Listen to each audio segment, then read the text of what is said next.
Welcome to the deep dive.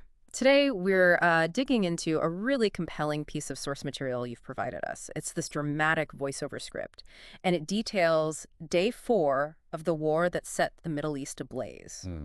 So, our mission really for this deep dive is to unpack the most critical turning points, maybe the surprising shifts that happened just on this one day. A day that seems to have changed how modern conflict works, maybe forever. Absolutely. And day 4, it wasn't just, another 24 hours of fighting. It really was a profound turning point. Right. The source material captures it so vividly, how things escalated, how they diversified. It became multidimensional in ways we hadn't quite seen before. Okay, so let's unpack that. The script, it says at dawn, Israel went dark.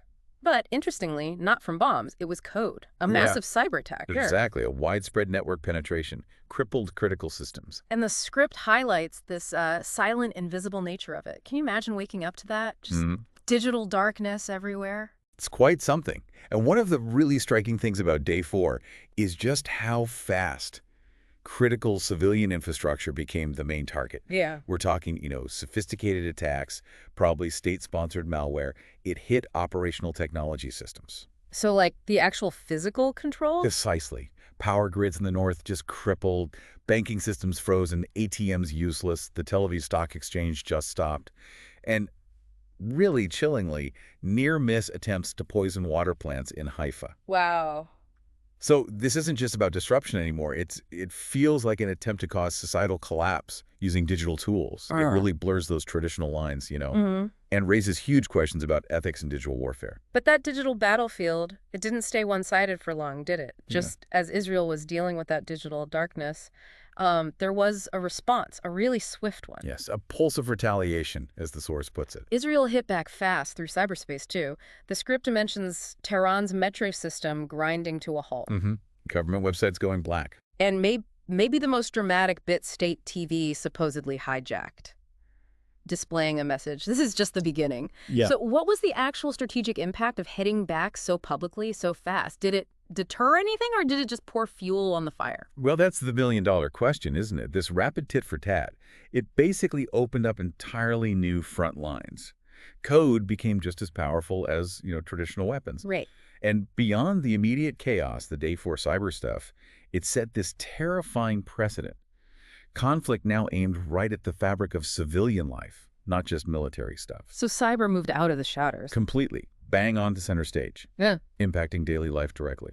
And it demonstrated this whole new level of psychological warfare, too. But even with all this focus on cyber, the old ways of fighting came back with a vengeance, didn't they? The physical conflict didn't stop. Not all. Then came the missiles. Yeah, the source says Hezbollah unleashed, 500 rockets from Lebanon, targeting Galilee. Northern Israel basically set on fire. That volume is just staggering. It is staggering. And it tells us a couple of key things, really. First, the sheer destructive power that non-state actors like Hezbollah now possess.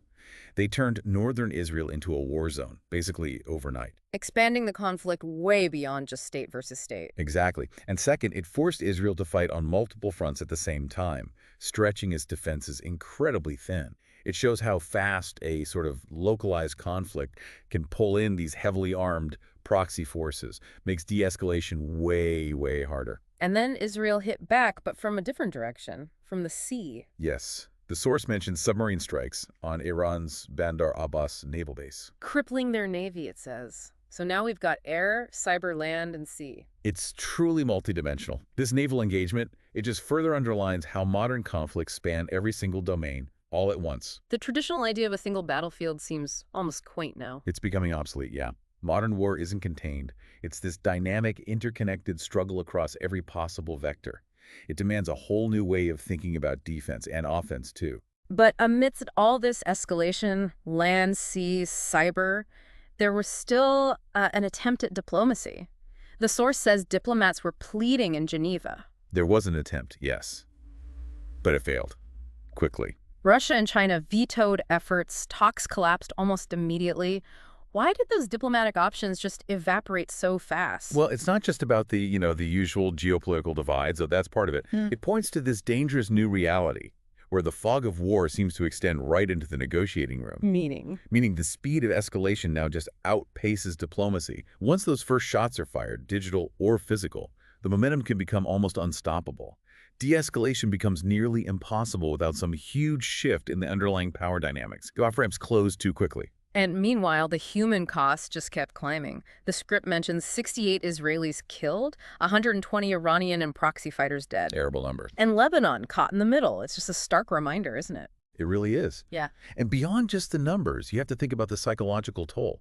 For civilians facing attacks from everywhere, Yeah. cyber, air, missiles, Mm. it creates this unbelievable level of fear disruption. Yeah. And for neighbors like Lebanon, being caught in that crossfire, Mm.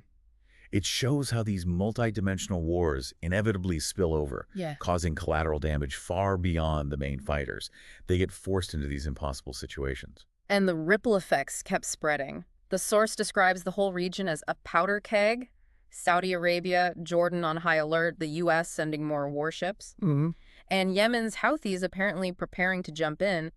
Is this really a domino effect playing out, or is it more like regional powers just reacting defensively, maybe making things worse by accident? That's a really critical distinction to Yeah. make. Some actions are clearly defensive, yes, but the region is so interconnected, Mhm. With all the existing rivalries and alliances, a localized fight can trigger a truly dangerous domino effect. Every move one player makes forces a reaction from others. It creates this perilous feedback loop. So it's not just about pulling in regional and global powers. It actually escalates the way they get involved. It risks turning a contained conflict into a massive regional fire with global consequences. So as day 4 ends, the source gives this really somber image. Tel Aviv shakes under missile fire. Tehran listens for drones in the sky. It's a kind of tense, awful quiet after the storm, isn't it? It is. And what that picture maybe doesn't fully capture is the collective anxiety, the fear of what comes next, especially when the lines of conflict are so completely blurred. Which leads right back to that haunting question in the source material itself. Exactly. Is peace still possible, Mm-hmm. or is the worst yet to come? So looking back at just this one day, day 4, it really does feel like it showcased this terrifying evolution of conflict from, silent cyber strikes in the morning to full-blown multi-domain war and diplomatic breakdown by nightfall. So much changed in just 24 hours. Yeah, that shift from the invisible digital attack to the very visible, very destructive physical stuff, it's incredibly rapid. Yeah. And terrifying. And I think what this single day makes absolutely clear is that when war is fought across all these dimensions at once, cyber, land, sea, information, the whole concept of victory just gets completely redefined, doesn't it? It really raises a crucial question for you, the listener. In this new era, how do we even begin to measure success? Or maybe more importantly, how do we even chart a path back towards any kind of lasting peace?